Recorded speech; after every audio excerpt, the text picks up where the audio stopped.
All right. Hello, everyone. Good evening. My name is Chris V. I'm your mayor of the city of Holly Hill, and I call this meeting to order. Val, please call the roll. Commissioner Penny? Here. Commissioner Curry? Here. Commissioner Daniel? Here. Commissioner Johnson? Here. Mayor Villa? Here. And this isn't on our agenda tonight, but I like to always start our meetings with an invocation and then followed by the Pledge of Allegiance. So I'll ask you all to please stand for the invocation. Continue standing afterwards for the Pledge of Allegiance. Dear Heavenly God, we come to you today to ask for guidance as we help lead this city. Dear Lord, make our minds clear and allow us to have the thoughts in our minds that we need to be able to move this city forward. Dear God, bless everyone here. We always ask that you protect our law enforcement. Dear God, be with them now more than ever. Bless every one of our citizens and make them prosperous and help us to make this city better each and every day. In Jesus' name I pray. Amen. Amen. I pledge allegiance to the flag of the United States of America and to the republic for which it stands, one nation, under God, indivisible, with liberty and justice for all.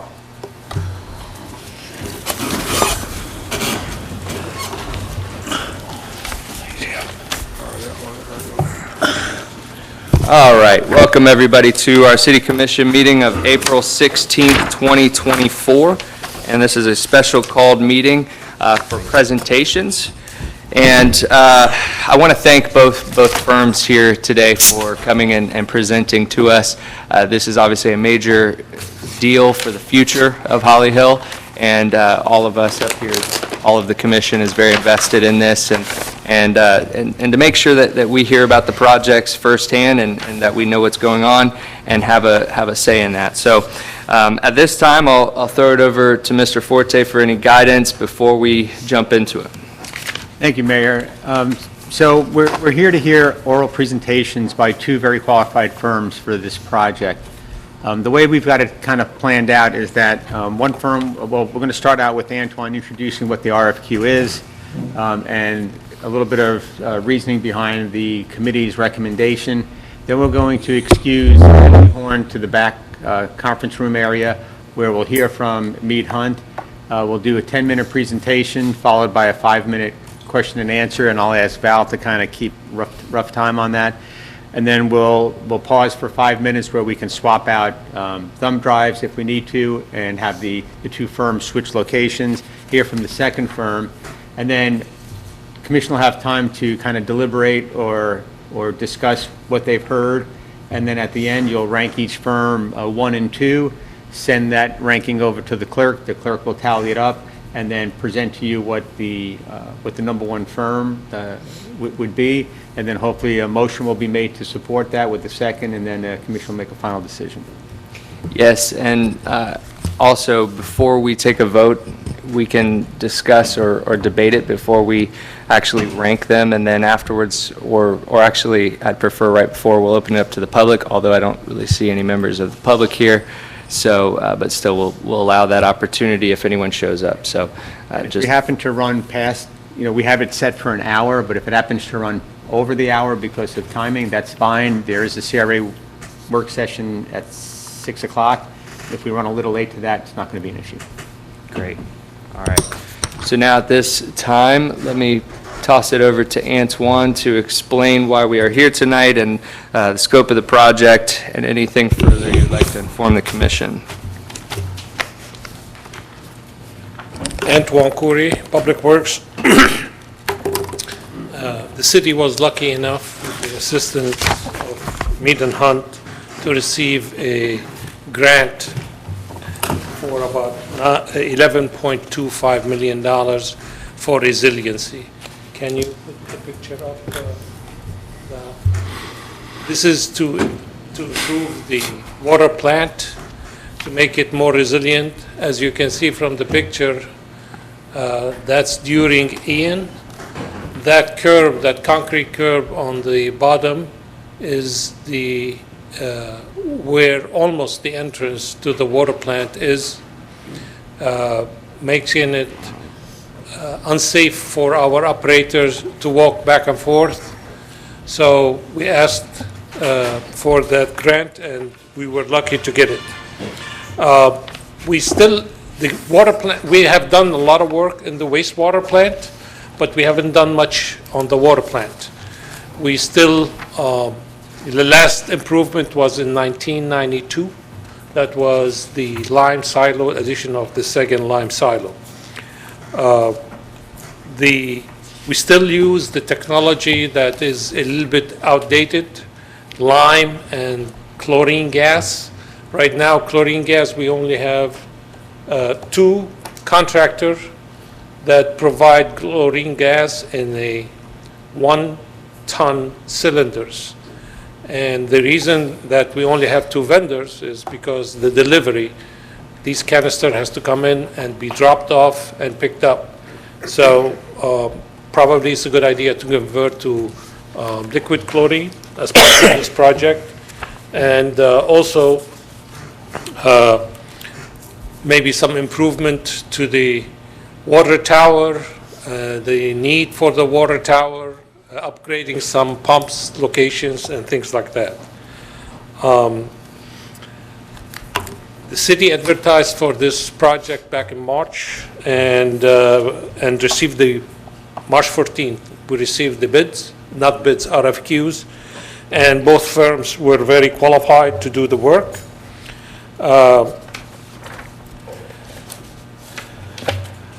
Oops, just a second. The evaluation committee that was composed of Joseph, myself, and Steve Youngst has made recommendations of Kimley Horn as the number 1, receiving 2-1 votes, and Mead and Hunt receiving 1 vote. The concern for Public Works right now, and me and Joseph, is that we have also, parallel to this work, we have another grant that we received for the wastewater. It's a little bit less money, 9.3 million, something like 9.3 million, which allows us to continue the plan that we have now, that we are using the ARPA money to finish the BTU and do other improvements on the plant, continue that. And also there's challenges with the wastewater because we have to get out of the river eventually. So we probably need to build a tank, $1 million or $1.5 million, not $1.5 million, 1.5 million gallons tanks to hold the reclaimed water and expand our reclaimed water. There's projects and things like that. But eventually in 2035, we have to get out of the river. 2032, we have to get out of the river. So one of our concern is having the same firm, which is Mead and Hunt is currently doing the sewer part under the existing contract with the BTU. We'll continue them doing the work and having the same timelines for completing the resiliency plan at the same parallel modes. We had a concern that, not that because they're not qualified, that, no, of course they're very qualified, but being able to keep up. Plus, on top of that, we will have BTU construction going on. About $9 million worth of work, existing work going on in the plant that requires some attention. The construction engineering inspection will be done also by Mead and Hunt. So there's an issue. So the concern was we have 3 projects that is Mead and Hunt. Not that, again, they're not qualified. With that, that's what 2 of the committee's concerns were, and that's what the recommendation for Public Works came in for Kimley Horn to be number 1 versus number 2. and I'll be happy to answer any questions, specifics on this. Can you just briefly explain here, for the audience or anyone listening back at home, the current situation we are in, and I just briefly, you don't have to go deep into it, and the challenges that we're facing and why we need to make this upgrade? Oh, for our plants? Yes. Yes. Like I said, the last improvements we did to the water plant was in 1992.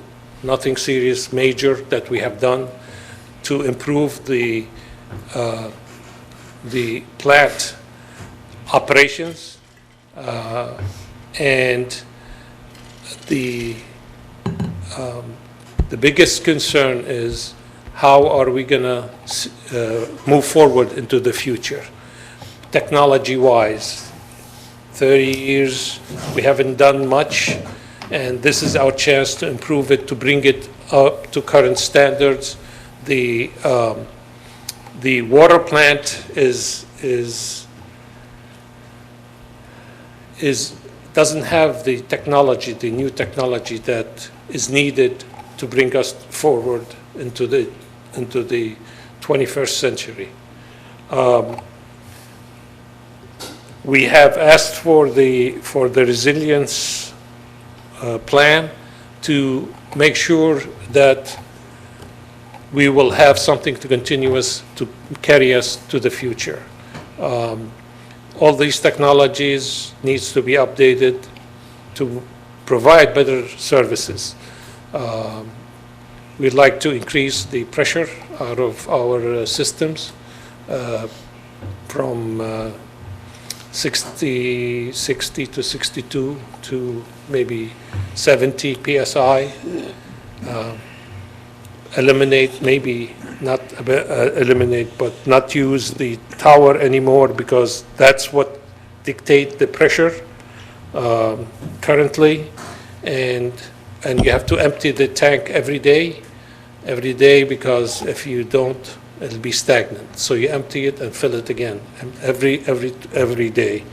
So you can leave it as a monument. I have a problem. It's just not needed. We have wells that can keep up. We have a storage tank of 1 million gallon right now that can keep up for 24 hours if we have nothing, if we have any major failure. And we have an interconnection with the city of Ormond Beach in case. Is there a way we can keep it in case a hurricane is coming for a longer period, and then fill that when the hurricane comes? The tower? Yeah. Tower is not, it's only 150. 150,000 gallons. 50,000 gallons. It's 2 hours. It's 2 hours. So it It's just not provides pressure significant to- enough. Okay. It's not significant enough. So, and, the technologies, there's other technology, and that's why we're asking for resiliency plan.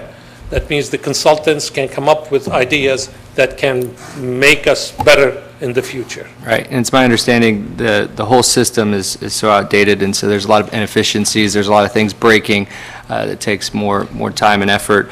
One last question, because I want to keep us here close to time, is can you just quickly explain the time and budget requirements that as the city, we're looking for? How long is this going to take? What are we projecting here? How long is this project? Joseph, how much? Everything should. Come on. Thank you.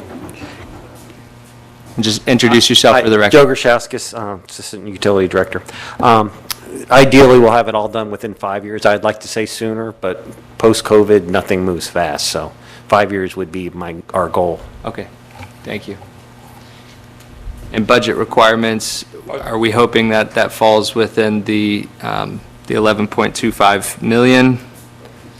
Yes, and there's also opportunities potentially for other grants out there as we do the facilities plan. We might, for instance, I've been successful before with St. John's. If we can look at the water plant and maybe save some water somewhere, wasted water, we can apply for grants for that. We also became aware of another HMP grant, which we might be able to get some money out of for resiliency on a different front. So possibly the chlorine. Great, okay. And for future commissions, also, possibility for direct appropriations from the state as well, so. Yes, sir. One quick point. The grant is, the two grants, we have almost $20 million, over $20 million worth of grant money from the state. It is free money, but we have to build it before we can get reimbursed. Okay. So part of the challenge with this project is going to be trying to kind of break it up into smaller parts as we're building stuff so that we can cash out parts where we can. Something has to be complete to bill out, and otherwise we'll have to take a small loan. It's going to be very challenging, but it will be, it's doable. Perfect. Thank you for that, Does Joseph. that make sense? Yeah, it does. All right, thank you. Are there any further questions from this commission for staff? All right. Thank you very much, Mr. Curry. We appreciate that. All right, so now we're going to move right into presentations. Yeah, we'll go ahead and ask the folks from Kimley Horn to go to the back conference room. Joe, when you're done, I'm going to have you sit up here just in case anything comes up. Yeah. There should be enough seats around the room. Speaker off back there. It's a lot of people. Joe, is the speaker off back there? I had turned it off, yes. How did you keep them from turning it on? How do I keep it from turning it on? I don't know if they know where it is. All right. Back here, I had to. Mr. Blaze, you can come forward if you wish, and whoever you'd like to bring up. Hello. Yeah, just go ahead and introduce yourself. Mr. Blaze, introduce yourself and your team before we start the Excellent. That would kind save of a couple time. minutes. Thank you very Yeah. much. Brad Blaze with Mead and Hunt. Glad to be here. With me tonight is Cheryl Parsons. She is our funding lead, and she is a large part of the reason that we're here tonight. And we'll go into her quals a little bit more. We also have Dr. Russ Valita. He is our water process expert. He is in our Tampa office, and he brings a wealth of experience on the water side. We have Tanner Mashal, project engineer. He's been working on the wastewater project. And then we have Noah Adamowski. He is our construction services supervisor, also based in Port Orange, along with David King. And you all know David King. He's vice president and he's one of the original QL8 folks with me. So this is our group, and of our group, all the Russ are based out of right here in Port Orange, and we'll get into the depth of staff and how we can manage this whole project. So with that, I think we're good to go. All right. Okay. Again, we're here for this resiliency project. Next slide, please. Okay, per the instructions, this is our org chart. And one thing, it's kind of hard to see, and you really can't see all these names and everything. The main thing I want to show, though, is we've got the discipline leads all in-house.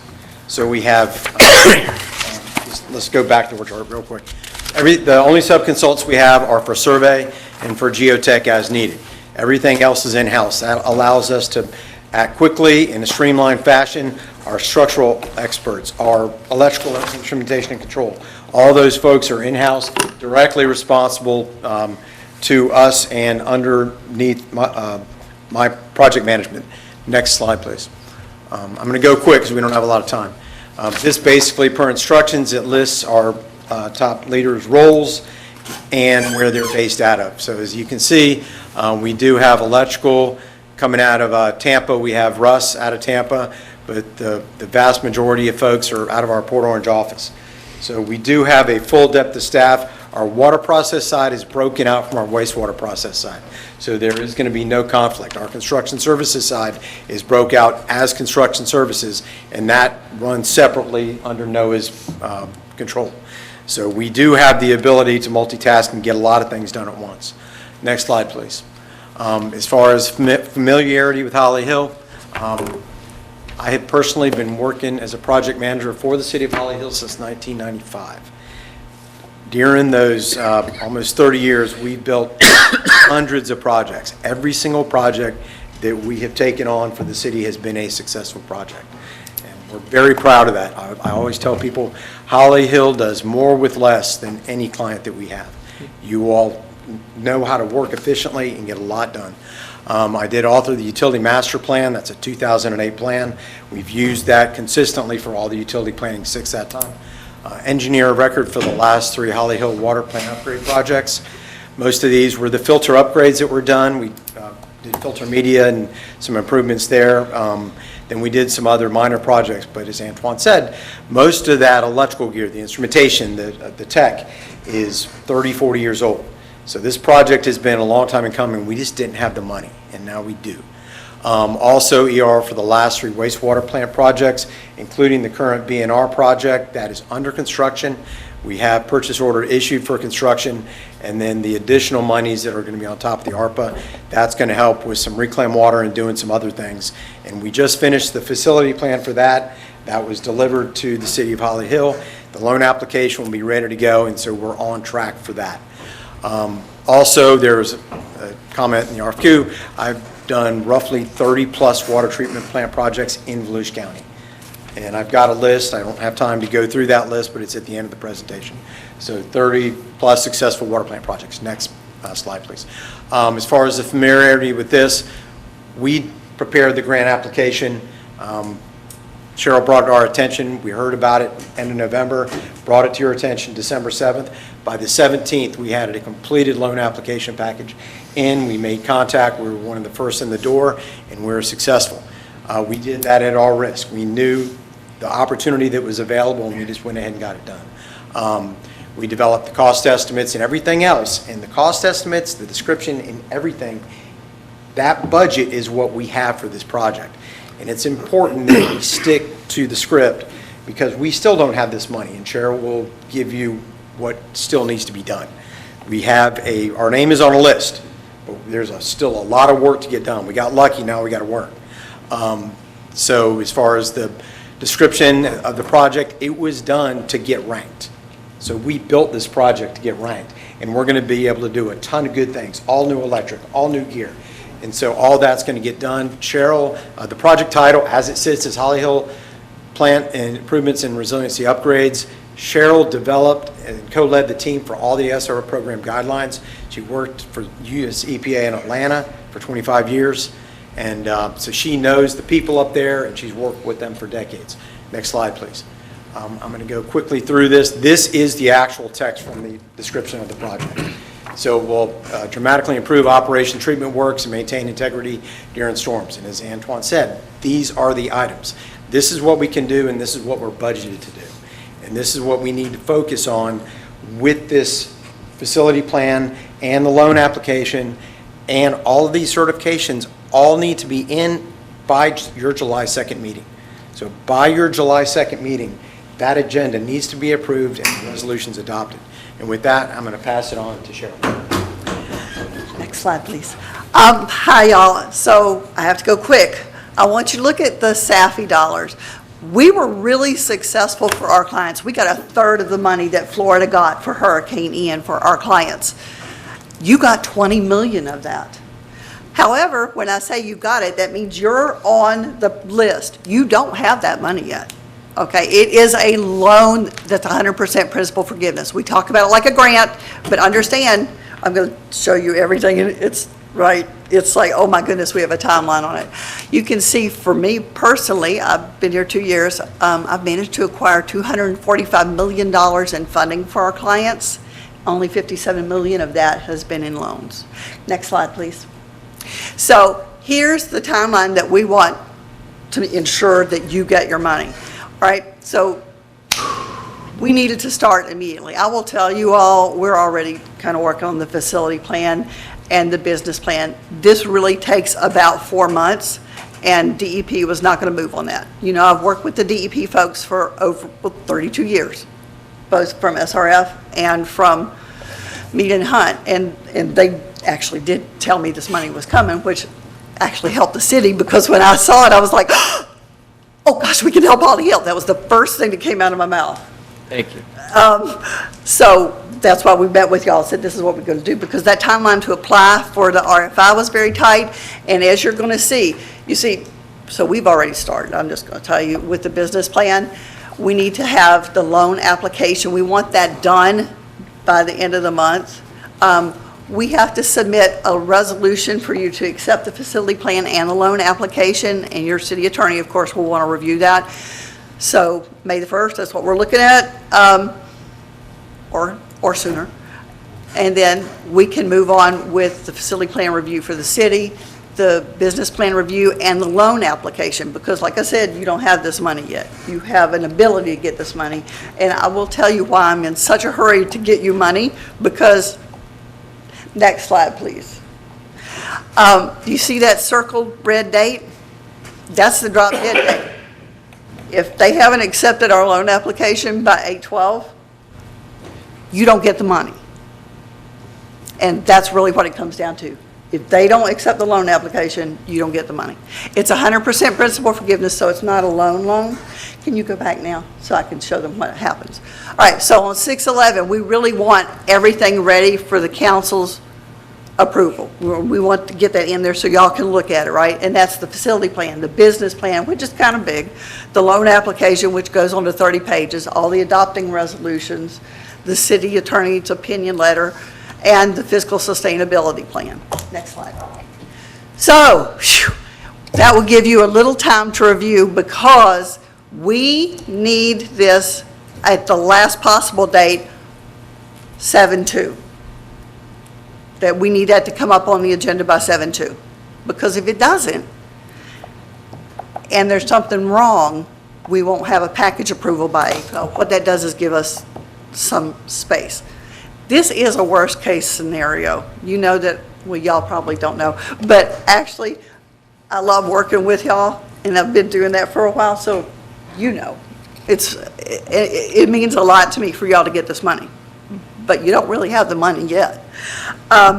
We know this project better than anybody else because we sat down, worked on the project description, the costs, because you have to put the cost estimate in the request for inclusion, the budget, all that stuff had to go for the RFI, so we did it.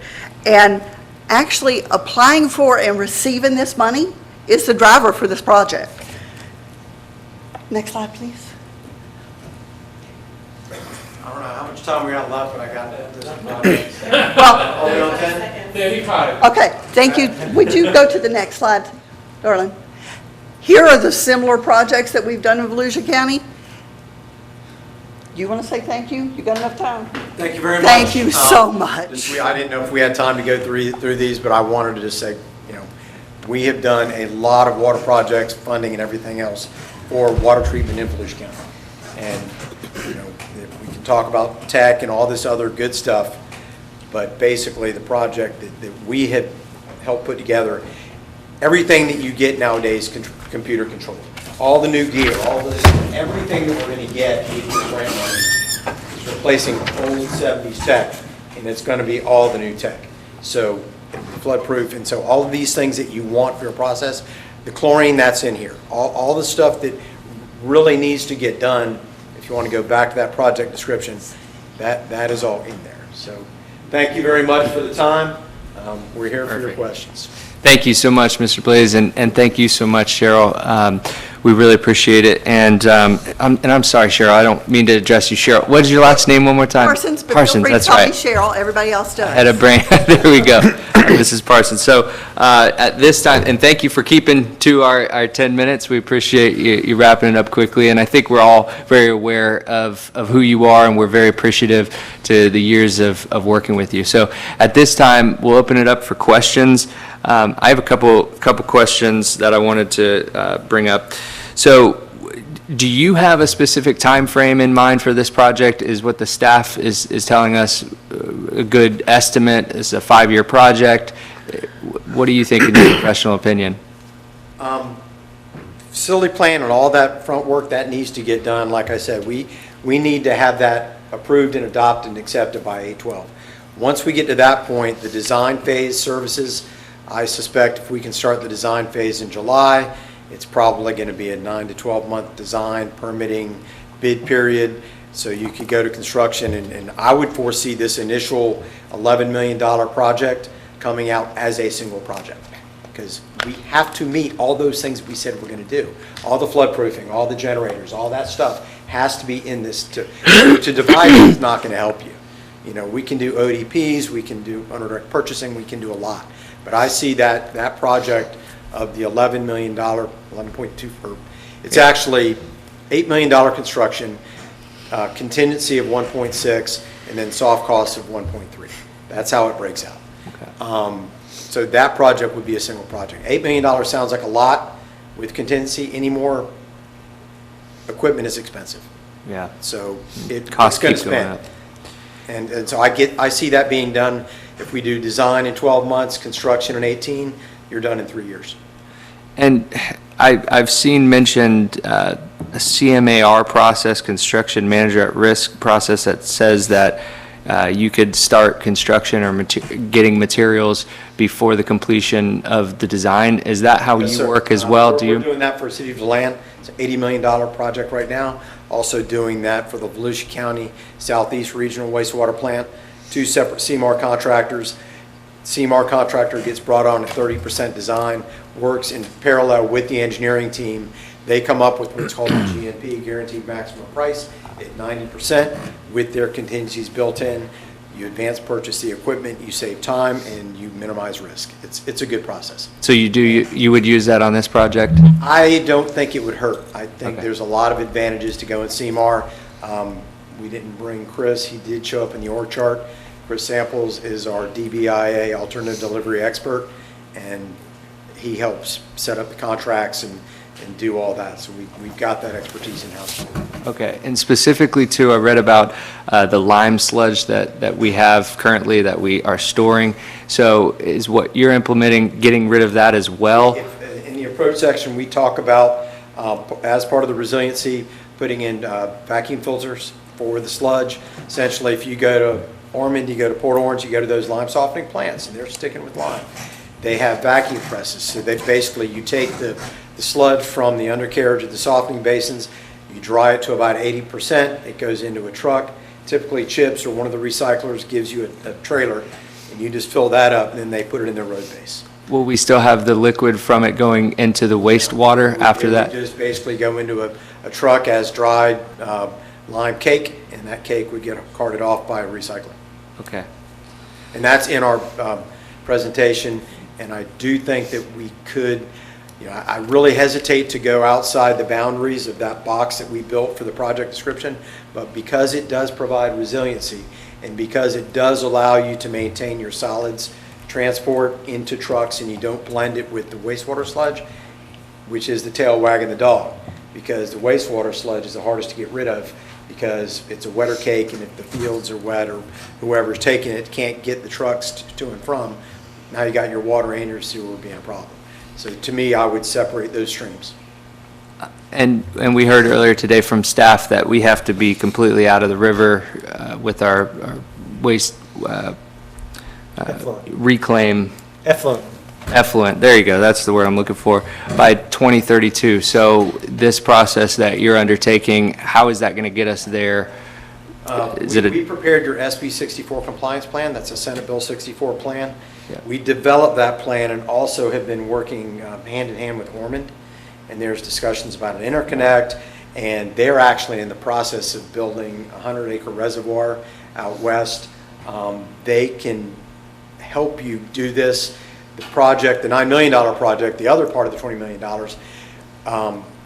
we're planning on putting at least a 3 million gallon effluent storage tank on your site, a reclaimed water tank. Right now, the one you have is tiny. Upgrading all those systems, and between your ARPA and the SAFI money, you're going to have the facilities to do that, and then that will facilitate co-blending, and you're landlocked.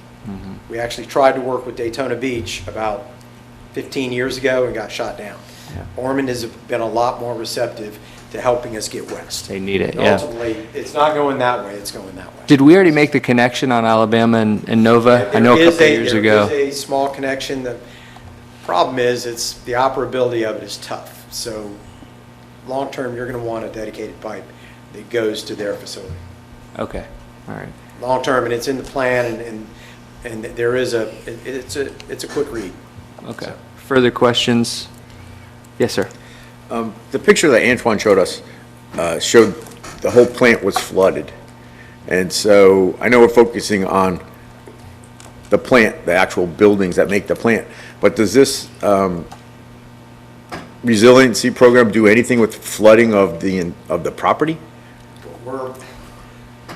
There's not a lot we can do with that, and it's going to take a whole lot more money than you got to do that.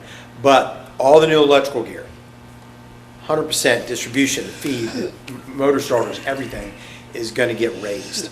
So all of that is going to be raised at least 3 feet. So it's going to be completely out of the floodplain. So even if the plant's underwater, and then we're going to design the automation and the remote management and telemetry systems so that even if nobody's there, you'll be able to run it from a laptop, an iPad, or anything you want. So wherever your operations staff is at, they will be able to run your plant. And all of that is going to come with the tech that is built into this project. And our electrical and INC staff are, this is what we do, so. Couple more things. So, I know it's a 100% forgiven loan, but do you assist us with the reimbursements? My fear is like FEMA, like, we're getting paid 12 years later. Actually, yes. Well, if it's in the PO, yes, we do. In the contract, we do that we do that for almost all of our clients, as a matter of fact. We prepare the reimbursements, and we make sure they get back to them. So the good thing for y'all is I've had such a long relationship with DEP because I've managed their program from EPA, and now, I'm still helping them manage their program, even though I don't work for EPA. So if I have to call up and say, where's my money? They get on it. I mean, the director has been my friend. She's for 100 years. So. And one And I look remarkably preserved for 100. One last thing. It sounded like from the committee's recommendations that both firms are equally qualified, or both firms are certainly qualified to handle this operation. But it seemed like their concern was the ability to handle the additional projects. So can you address your ability to take on more project at this time? Are you limited by staff capacity? The wastewater plant is signed, sealed, and delivered. That project is done. Okay. That project is now in construction, and it's Noah's job at this point. I am the EOR. I need to sign off on design changes. I need to sign off on, change orders and that kind of stuff, but our construction staff handles that. So I am available, and I am a designing engineer. I am the luckiest guy on earth. I still get to do engineering. So doing this water plant will not conflict with our staffing. Again, our water side, Russ is our water expert, and his staff will basically run in a parallel track. So whatever additional work we need to do for effluent storage and all that will be seamless and will not be on the critical path whatsoever. Thank you. Great. Any further questions from the commission? Yes, sir. You asked my main question I was going to ask you, and you answered it without any problem. But how do you know for sure and can convince us that you can stay on the timeline and complete the project? And I think you pretty well answered that. There's no question that you're qualified for it. I would say for 29 years, we have proven a reliable firm that gets projects delivered and gets them done successfully. The other thing is, one thing I like, I'm kind of on the business side of things, and I really, really like that you stress the fact we have a certain length of time to get the money. Lately I've learned in everything I've done, if you don't get the money, you don't get it done. Simple as that. That was exactly that's why I was tapping him, because here's the deal. We don't have the money yet. Y'all need to understand that. You're on the And you stress, request for inclusion. we have a You don't have that timeline to money. do that. Okay. This timeline is tight. Right. July And if 2nd you is don't going to get be the- here before you know If you it. don't get the money, you fall on your face. All that Simple as list of that. documents, we've started on it because We have to. We knew it was coming. But this is, it's a lot, and you got to know the program, and if you miss one little I or cross the street, you're kicked out, and we're only giving ourselves 30 days. We're going to try to beat that, but that's why we're saying July 2nd. We submitted on the 3rd by FedEx. Right. They at least have 30 days to make sure that it's right. All right. And I don't mean to cut you off, but I want to keep this to time. Commissioner? Well, after the great questions, I only have one now. Help me understand, the one project consists of using liquid chlorine, and you're wanting to stick with the gas still. They're going the other way too. Okay, We will be converting. then Your disinfection system. I will didn't go to liquid. comprehend well then. Your disinfection will go to liquid. Okay, so, That's what he said. so we're apples to apples as far as that. Okay, because when I read through this, I was getting something different out of it. Okay. We'll go to liquid hypochlorite for bleach, and then liquid ammonia, so you'll get rid of the Okay, gaseous. okay. Thank you for clearing that up. Okay. Any further questions from the commission? Are there any questions from staff that came up in your mind that you think need to be answered? All right. With that, thank you so much, and thank you for keeping to time. Thank you. And we appreciate it. We gave you more time for questions, and so we'll allot the same for Kimley Horn as well. Council, unless you want to take a full 5 minutes, I can probably switch them out in about a minute. I don't think we need a full 5 minutes, just as whenever they can get in here. I'm actually going to run to the back.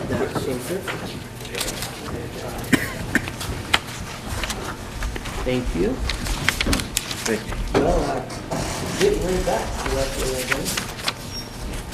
I heard him say that during the I was presentation. under the impression that, from reading this, that they were different. No, I You heard, too? but he said it. Well, that's why I asked you about it today. Okay. The issue is the line tape. Well, I'm glad that was cleared up.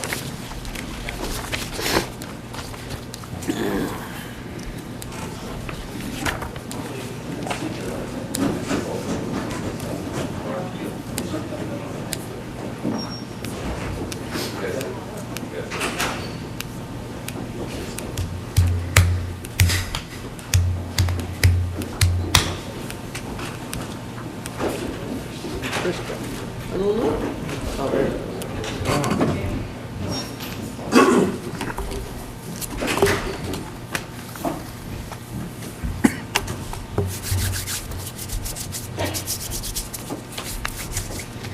Good evening, and before your time starts, I'll allow you the opportunity to introduce your team here. You might not need to go all the way through one by one, but you can go ahead and do that before your time starts. Absolutely. Nicole McConnell, I'm project manager for this project. We're actually only going to have 3 presenters tonight, even though we brought a bunch of folks. We've got Steve Bailey with Bailey Engineering. He's our electrical engineer. Steve Romano, he's with Kimley Horn. He's going to be our QA/QC manager. And then Lance Littrell is our technical water treatment expert. All right.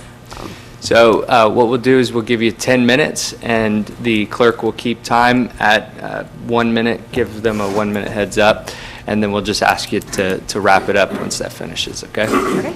All right. The floor is yours now. Okay. First of all, thank you so much for having us. I know you're probably not that familiar with Kimley Horn, so we're really excited to be here to introduce ourselves to you, let you understand a little bit of our technical expertise, and kind of just really give you an overview of who we are and what we can do for the city. So our team, as I just briefly introduced, I'm Nicole McConnell. I work out of our Daytona Beach office. We have 16 staff in Daytona, many of which we brought here today just to show our support. We're local, we're passionate about being here, we live and work in the community, and a lot of the folks here will be working on the project, from the site civil side to the drafting, design, construction services. We're going to do really the majority of the project out of the Daytona Beach office. Lance and Steve are here. They work out of our Orlando office. I actually transferred to the Daytona Beach office about a year ago, so I've worked with Lance and Steve for almost 10 years. We worked on very similar projects to this, so we have a cohesive unit, and during that time, we all have worked with Steve Bailey as well. He's been on many of our project teams as the electrical engineering expert. Myself, I have 18 years of experience in the industry, and all 3 guys behind me are between 20 and 30 years, so we definitely bring that, powerhouse of technical expertise in the engineering field. So as I mentioned, we're just 5 miles down the road. We're right next to Buc-ee's, the landmark of the area, right? And the folks I show up on the screen, a few of them are here with us today. Jared Stubbs, he's our site civil expert. Stephen and Christy are designers. Mark Grande has been local to the area for many years as our construction inspector out in the field. And Briar and I work cohesively together, and she'll be doing some of the heavy lifting here as well. Stephen Lance just up the road in Orlando. We've got our grants expert administration out of our Sarasota office. Laura worked on many projects with her as well. And then, of course, Steve and Jay is our subconsultant, Bailey Engineering, who's right there in Orlando as well. So we're going to take it into kind of the technical side of things, and I'll hand it over to Steve. Good evening. Steve Romano, as she introduced. And so some of the things, we heard Antoine's presentation, and it aligned very closely with what we planned on talking about today anyway. So what we have on the screen is our experience here in Florida with what we've done with water treatment plants. Now, we've been working on water treatment plants in Florida since 1968 in the West Palm Beach area, and we've done many different coastal facilities. We know you guys have an old facility. It's an old lime softening facility, which is very commonly built that way in the 60s and 70s, and we've worked on literally dozens of these types of facilities, doing anything from upgrades to full replacements of the technology. So technology has come a long way in that time. And we understand the ways that you could get there and the things that are most relevant for how you would put those plans together in a way that aligns with what you need for grant funding as well as for construction scheduling. Next. So some of the schedule was identified in the proposal in the RFQ itself, and so we wanted to touch on a couple points for how to maintain the schedule to make sure you comply with your grant. And we understand that you have the facility plan is required to be submitted by August. Having 3+ months to be able to get that completed shouldn't be a problem. As I said, this is a plant that's very commonly built. We're very familiar with how it's laid out and the type of technology that's there, and your options for what you need to do to upgrade it. So putting that plan together in a short time frame isn't really a problem for us. We have plenty of staff available to do that. And the way we manage our staff, the second bullet I have is resource management. We have a philosophy of one profit center across the firm, but even just in Florida, we have over 1,300 staff in Florida. We all operate as one unit, and so if one group, say Nicole's group here in Daytona, they need more staff, we will actually, at our expense, shift people from one office to another. They'll work out of that office so they can integrate with that project team until the task is done. And that's a way that we could ensure efficiency of our own operations, and it gives us a greater ability to meet the deadlines of our clients and try to meet or exceed your expectations. Another way that we feel that you could gain some schedule is by going through a construction manager at risk, a CMAR type of procurement. So to construct the facilities, rather than just letting us go through and design the whole thing and then go out and bid it for construction, as Antoine said, or as Joe elaborated on, you may want this to go out as a series of smaller projects so you could get it funded and repaid faster. When you have a construction manager, they're able to manage multiple projects like that, so you could have overlapping projects that then could get funded and paid in sequence. That also allows you, the ODP expedition is owner direct purchase. It allows you to see some savings and expedite some of the actual construction. Next slide, please. There's a lot here. We don't need to go through all this. I know we only have a 10-minute presentation. I could talk all day, but you probably don't want to hear all that. But on the treatment plant design itself, when you talk about the ways that you could have multiple projects, if you see, we identified several different aspects of the treatment plant and the improvements that you would need. The chemical system improvements that you need out there, the switch from chlorine gas to sodium hypochlorite, liquid chlorine, can be a project in and of itself. The chemical things you need to do that, building a building that has proper access for the chemical storage and the size that you need for the injection points, the piping and all that stuff, that's a small project that could stand alone without having to be incorporated into the other ones. Optimizing the treatment process could be its own thing. If you want to switch off of the lime softening and you want to go to a more modern process, whether it's pelletization or membrane treatment or something else, that also can be done separate from that one. There's a lot of hydraulic problems, as they mentioned. They want to be able to boost pressure. The elevated tower doesn't work as efficiently as they'd like, and so whether you want to increase storage, change out your high service pumps, boost pressure throughout the system, again, that could be done separately from the others. There's also a bunch of site improvements that needs to be done. We saw the flooded site pictures. That's never a good thing, especially when you have electrical buildings and controls around. You need safe access for your trucks, for your equipment, for everything going on, and you need to be able to get through and get this stuff done. Have the site improvements, whether it's through better drainage improvements or opening the site up a little bit to get this done, are going to be very important.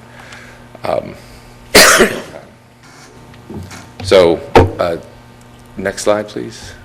I'm going to switch over because I think it's very important to the city's project for making this all happen. I'm going to move over to Steve Bailey and let him talk about the electrical designs that you need. Thanks, Steve. Thank you. Hi, everybody. Steve Bailey, electrical engineer, responsible electrical skate on this project. What you have on the screen right now is what we understand you really need here. 1992, redundancy, resiliency, reliability starts with a good electrical and control system, fully redundant. What we're showing you here is full power redundancy, which we know both teams are showing, emergency generators, but equipment redundancy. Dual transfer switches shown on this slide, dual motor control centers with all of your equipment split between loads, no single point failure, taking your plant out of service. Very important. Second slide. Here we have a top-down view of what we're proposing for your emergency power system and your electrical system. The first team is put in their proposal that they were going to recommend a generator with a base mounted tank to elevate it out of the flood zone. We don't believe that's a proper approach. When you get a flood here, it's going to be tidal, so it's going to be salt water. You bring salt water in contact with the base mounted tank, it's going to create corrosion. It's going to be a problem. We're recommending a building, whether one generator or two, depending on your budget, for redundancy and resiliency, in this type of layout. Next slide. Control system. Once again, a single PLC and a single HMI package is 1990 design. What you see on the left-hand side of the screen, redundant PLCs. Either we do redundant PLCs or we do a single PLC and a backup control system.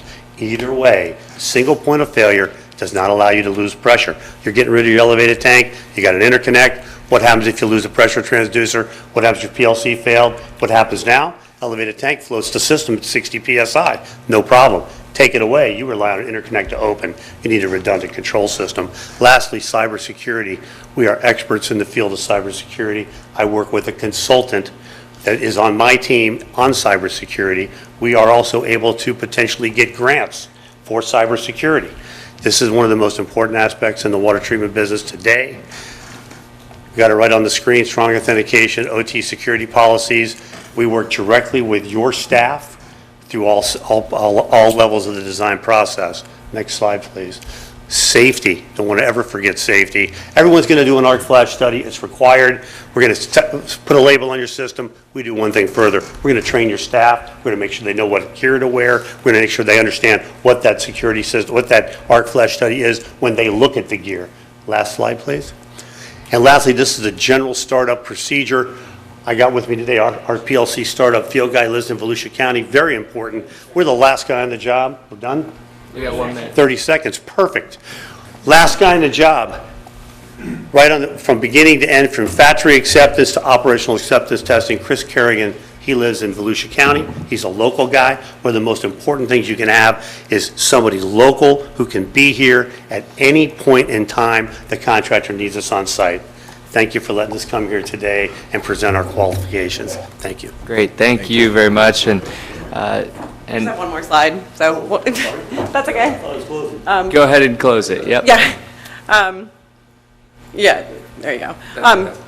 So we just wanted to throw back up there reasons to select Kimley Horn today. We're local, we're here, we're available, we're dedicated. As Steve just brought us home, it's really important for your local staff to be here. Anything can happen during design construction, we're here. We've got, those grants folks, we got everybody you need here, nationally recognized advanced water team led by Lance. So thank you again for having us. We're pleased to be here. Thank you, Nicole, and I apologize for not using your last name, but it's easier to remember first names here. Steve and Steve, that's the easiest one. I'll mix you up otherwise. So we will now do some questions, and I'm going to keep my questions consistent with my questions for the other company as well. I want you to speak about time frame. We heard from staff earlier that we think it's about a 5-year project. Is that in line with what you all are expecting here? We would expect it to be a bit faster than that. As Steve Romano had mentioned, we've got some ideas out there on how to speed it up with, getting that facility plan done in a few months, and then possibly going the CMAR route, maybe owner direct purchase and so forth. So we're probably, I don't know if you want to expand a little bit on that, but. Can I jump in? Yes. Yeah, come on. Just please come to the microphone just because everything's recorded. One of the most critical components right now is electrical equipment delivery. Motor control centers and generators are tough to get, so we don't actually use motor control center technology. We use wall-mounted drives, we use switchboards, shorten the length of it. We do owner purchase for those items. And also, with the generator, the longest lead time of the generator, believe it or not, is the fancy enclosures. Those are 80 weeks now. We get generators in 40 weeks. So the quickest we get the gear here, that's going to trim down the back end of your time. Yeah. All right. And then another question that I had was with the current lime sludge, you mentioned the pelletization. I'm sorry, it was you, Steve. And can you briefly touch on that as well versus what we're currently doing now? So right now, you have a lime softening plant. You add lime, you have a lime slaker, it puts lime in the water, it changes the pH, and then you're able to take the hardness out of the water and it settles out, and then you wind up with a lime sludge that you have to deal with. Right now, you put it in your wastewater plant, but that causes operational problems. All a pelletization system is you do the same pH adjustment, just like you do. You don't do it with lime, right? You'll do it with a different chemical, but it's not the lime. You don't wind up with a sludge. And so then it goes through a tower that has sand in it, just regular sand. The water spins through there at that pH, and because of the pH, it reacts with the sand and creates calcium carbonate beads, which is the hardness that's coming out of the water. But now instead of a lime sludge, what then comes out of that tower is just sand. It's just beads of calcium-enriched sand. That could be used to fill sandbags. It could be used in any way you want. It could be used as daily cover at the landfill. There's nothing hazardous at all about it because all you're doing is taking calcium out of the water, maybe a little iron as well, because it does work for iron removal too. It's not a new technology. It's been around for a long time. There are several manufacturers who make these pelletization processes. I know there's one in Hollywood in operation for years now. We've designed one over in Lake County that's under construction right now. They're in several other states around the country, and it's common around the world. But it's by no means the only option, but for what I see for this facility, it's a very viable option that would save on operational costs because you don't have that disposal problem anymore. Sand is easy to get rid of. Lime sludge, not so much.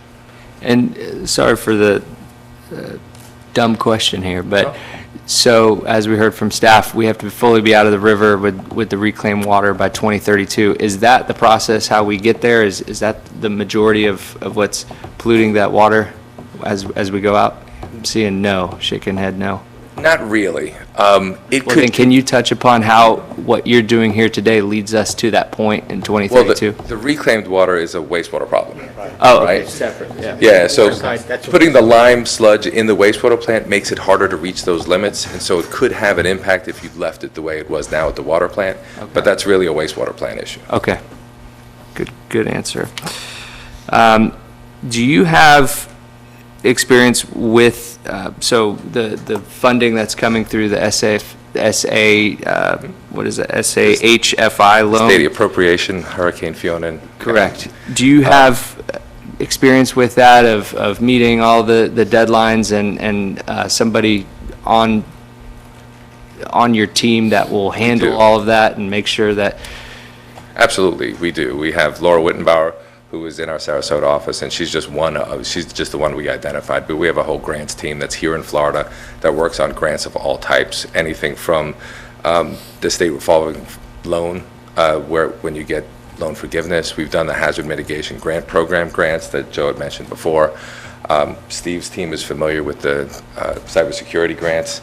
We've gone and advocated at the state level for appropriations for our clients as well. We've got a long list of, Lance has more that he's going to add to this, so I'm stand up. So, yeah, Lance Littrell, Kimley Horn. The one thing I'll say about our grants team is we have a dedicated group that just does grants. That's all they do. And we have enough clients, enough folks around the state, around the country, that they are solely dedicated to that. So that's all they do, that's all they know. They know the ins and outs of each program, how to, not only how to get the money, how to administer it and make sure it's functional. Make sure you don't get it jeopardized as well. But, yeah, as Steve was mentioning, and it was on the slide, he didn't cover it too well, our team's funded over $3 billion in projects for our clients. So that's pretty remarkable, having that war chest from our clients. So we're no stranger to grants and funding and administration. So. Great, thank you very much. Now I'll open it up to the commission. Is there any question from the commission? I think you pretty well answered, asked mine. All right, are there any further questions from staff for Kimley Horn at this point? All right, well, thank you guys so much. We really appreciate it. And so at this time, I believe both groups can come in and... Both groups will return to the room, and then you'll continue to discuss, or if you have any further questions, you can certainly call representatives from either firm back up to the podium to address any questions that you might have. Okay, good. So we'll just take 1 minute here. We're not going to officially break, but we're just going to be silent here. I need to review some notes.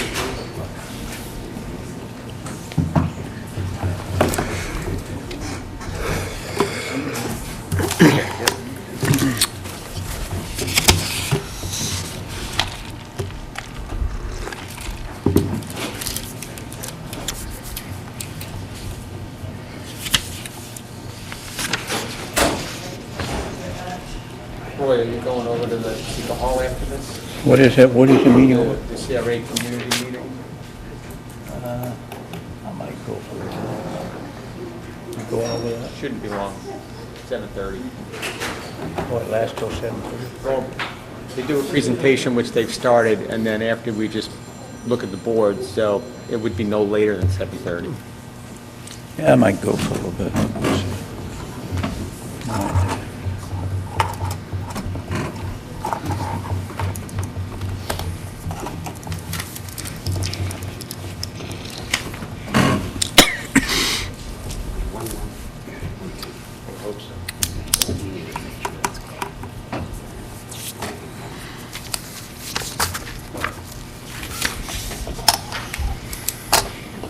Just so everyone's aware, we're not officially taking a break, but we're waiting for two commissioners to come back and going over some of our notes, so.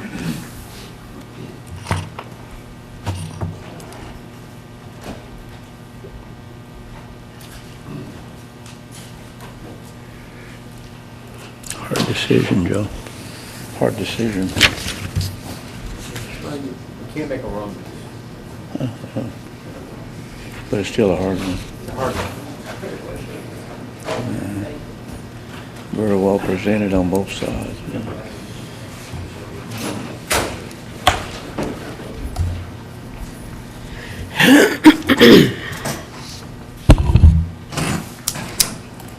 Just need one more minute, Commission. All we do is either a 1 or a 2. That's it. One each. One gets a 1, the other gets a 2. That's what I thought.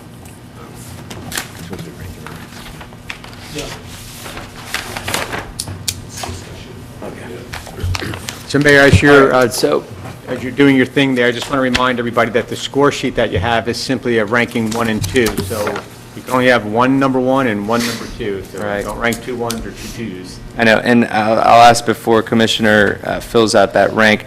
What I want to do at this point is I want to open this up to the public. I know we have 2 audience members, and so I will open this up for public communication. If you'd like to come up, and they're shaking their head no, so I will close public communication. And so now, Commission, I do have a question, and if there's any further questions that we would like to ask both of them, can I do that with both of them in the audience here? You're past the presentations and the questions, so now if you have specific questions, hopefully if you're going to ask it of one, you'd give the other the opportunity to respond to the same question. Okay, great. And at this time, too, I'll ask the Commission, is there any ex parte communication that has taken place that anyone would like to disclose? Nope. Seeing none, I have none either. I have not discussed with either party. So what I want to ask here is, first I'll call up Kimley, Nicole, come on up. So looking over some of I'm trying to find differences in the two approaches, right? So that way I can make an informed decision. One thing that I noted in Mead Hunt's presentation that I might be in yours that I maybe looked over was that they have someone on staff 8 hours a day to oversee it on site. Is that part of your plan as well? You're talking during construction? Correct. Yep. Yes, absolutely. And I mentioned Mark Grande. He's local to Volusia County and sits out of my office. He is a construction inspector, so he is available to be full-time on site if that's something that the city desires. Okay. And I would imagine that the answer is yes, too. I saw it in the package, so I don't need to ask you that. But, and then you mentioned in your presentation cybersecurity, and that there were, and Steve, you can come up to speak to that, or Lance, whoever handles that. But can you touch on that just briefly again about, you said that there's grant availability, and I know that cybersecurity at the federal level for all water plants is a priority for the nation, of course. We work with a third-party grant specialist in cybersecurity as a sub to our team, who specializes in getting grants in cybersecurity. Okay. And so that's part of your proposal is? Absolutely, it's part of every project. Cybersecurity is like the #1 issue. Right. I don't know the federal program that cybersecurity is under right now, but yeah, we didn't bring our grant specialist with us. Okay, all right, thank But you. yeah, absolutely would be part of our work. Thank you. And now I want to ask the same question to Mead Hunt. You want me to rephrase the question? As far as IT, we have a full group that does IT only. One of our biggest service sectors is airports, and so we have a full aviation division that also does all of the IT and everything with cyber, and then we have our grant specialist for both Fed and state that does all that grant work. So we do have all of that capability and all that tech in-house. So. Okay, all right. Thank you so much. Commission, are there any questions for either team here, either company? Just something that Kimley Horn brought up, the difference between the designs was for flooding, and that you mentioned that you expected that our flooding would be saltwater intrusion. My experience has been that it's been rainwater intrusion that we've had, and your design was to keep everything low, and then the other engineers said that they were going to elevate their things, and there was a reason you said saltwater as opposed to freshwater. No, the generator building would be elevated. What we said was everything would be elevated, electrical room, generator room. What we didn't want to do was, we don't want to use the base mounted tank in water, whether it's saltwater or natural water, due to corrosion. One of the toughest things about a base mounted tank on a generator is when you have to replace it, you got to lift the generator off. With the design of it in a building, elevating the building, you use a convault next to the building, it's concrete encased. There's no water, I would be concerned with salt water, yes, that would start corrosion, but any water would start corrosion, right? Any rainwater would start it, anything. So if your generator is going to be in the water, it needs to be elevated, including the base tank. That was my presentation. And to the two that just walked in the back, are you here for the CRA meeting, or are you here for the choosing of the water contract? The CRA meeting? Okay, thank you. Mr. Forte is going to tell you where that's at. It's across the street. Just wanted to make sure you didn't get there too late. So no, thank you for attending that. Okay. Yes, Commissioner. I need to respond to his last question. Oh, that's right. Yes, I'm sorry. Please come up. Just wait till you get to the microphone, Mr. Blaze. If there's any questions about, I totally agree with Steve. You know, whatever you would do, we would have platforms, and elevator platforms would be above the floodplain, and that would be set on top of that. So that's a given. And I think there was some discussion about process, and I didn't know if it was just the generator equipment or process in general. So. We're kind of learning French here, you know, you're talking about stuff. I caught saltwater flooding, and that's what I picked up on, and that's what I focused on, and my experience has been our city's not had much tidal surge, but has had lack of the ability to drain the fresh water because of tidal rise. If I can add, we're on the LPGA canal, and that is a tidal canal, and it does backflow salt water, so we have monitored salt water alongside of the plant. So if we do get surge from the river, it will back up into that LPGA canal. Is that it? That's it. All right. Commissioner, did you have a question? No, I didn't. Okay. I just wanted them to have the opportunity to answer. Okay. Thank you. And so now we can discuss this right before we rank our firms here, but right before that, I want to allow an opportunity for any senior staff members to, if they have an opinion that they think that we should know before we discuss this, please let us know. If you have a question that you would like to ask either of the companies.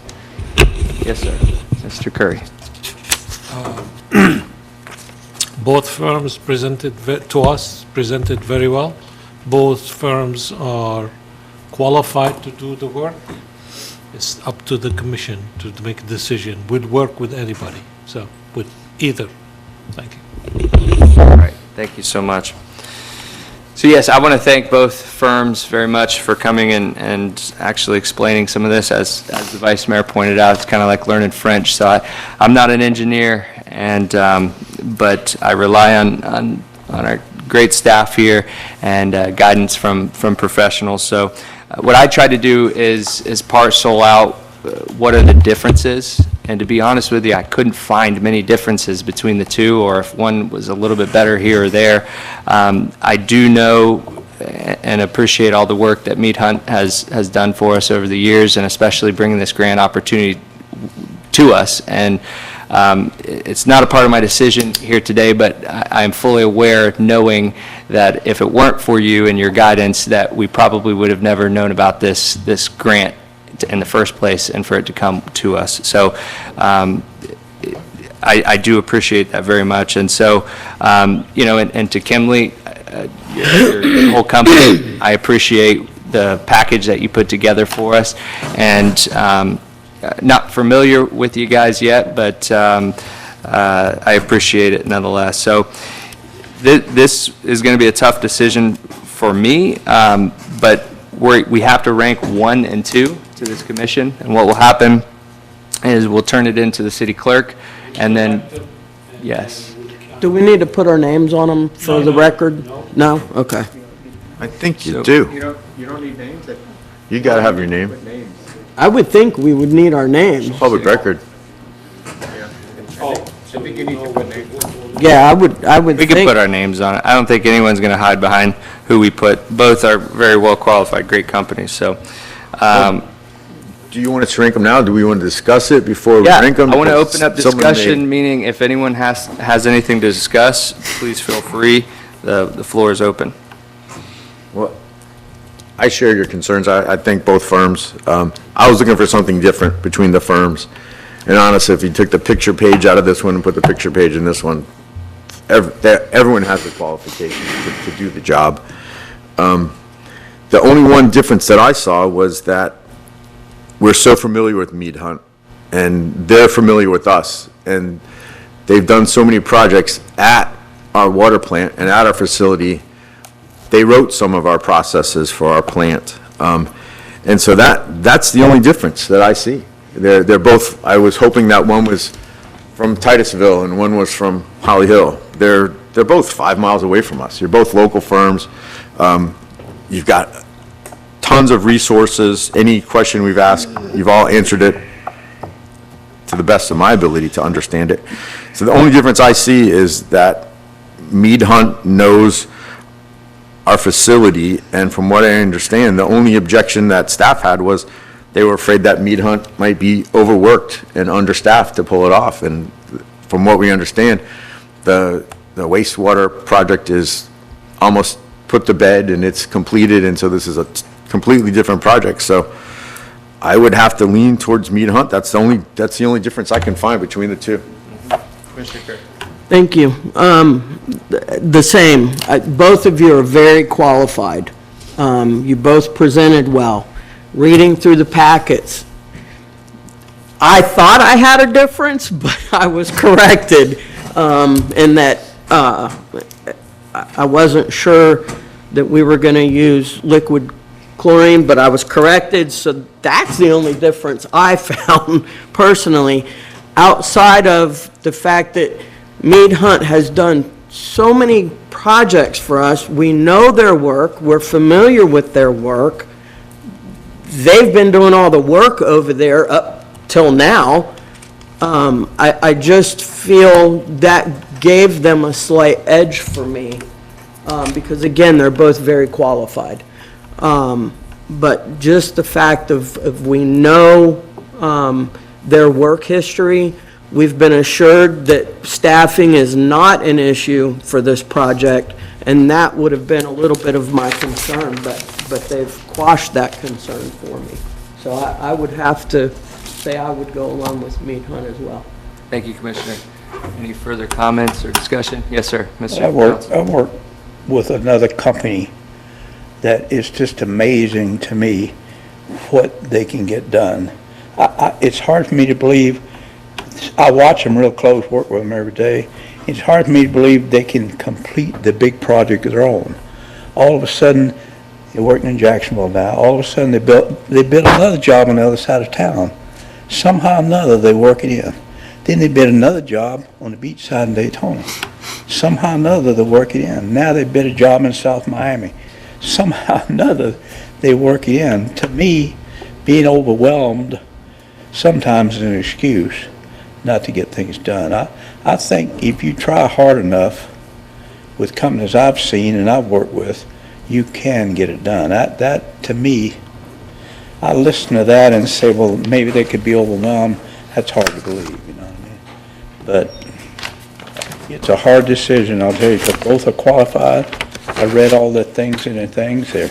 I mean, all the things that he gave us to in the brochures and all, which I'm sure they didn't put together themselves. They probably had somebody do it.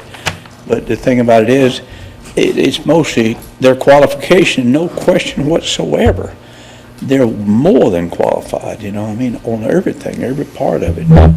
I've worked actually in sewer plants. I worked in the water plants up the city of Ormond and some for quite a few years, and doing contract work.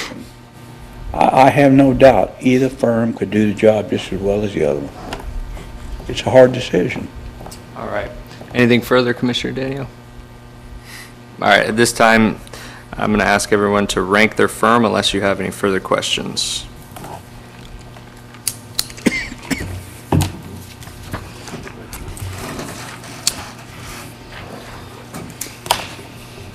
City Clerk, can you, or yeah, Mr. Curry?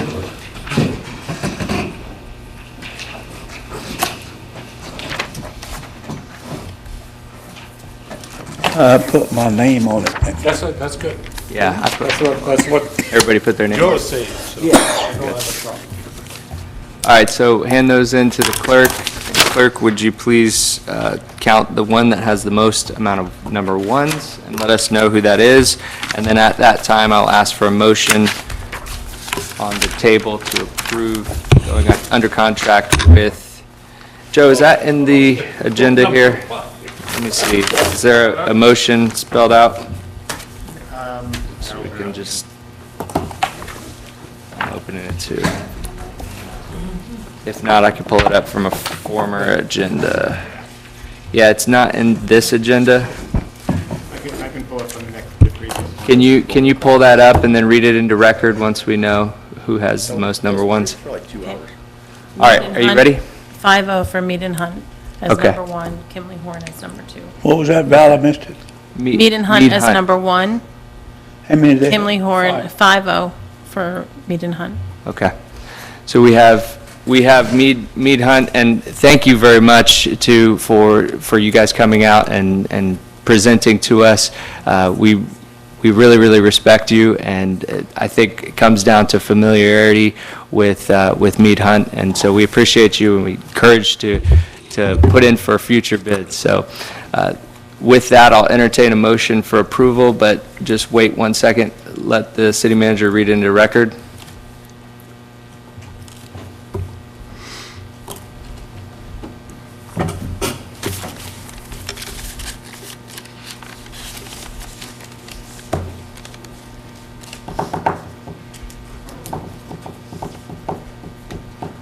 I think what we're going to have to do, Mayor, is, the reason we did this is you were going to support the firm, and then at the next commission meeting, you're going to have actually a new resolution with all the supporting documents from that firm in the... Oh, okay. Oh, so you have to switch everything. So if you just make your motion to move forward with the staff bringing forward Mead Hunt as the selected engineering firm for RFQ 24-WA-02, we'll bring it all back on the next agenda. Do we have a motion to that Mayor, effect? I'll make a motion from what the city manager just stated. I'll second it. We have a motion on the floor for approval from Commissioner Curry and a second from Commissioner Johnson. Is that right? Was it? Okay. And with that, we'll open this up one more time to the public. Is there anyone in the audience that would like to speak on this motion? Seeing none, I'll close public participation. We have a motion and a second on the floor. Any further discussion needed? All right, all those in favor signify by saying aye. Aye. All those opposed? The motion carries unanimously. Before you get up, Mr. Curry, because I know we got to run, yes, and so I think we all are, but this, across the street was publicly noticed, correct, Val? All right, so we can all be there. Mr. Forte, any closing comments? Nothing further. Okay, anything from staff? All right, from the commission, any further business before us? All right, seeing none, this meeting is adjourned.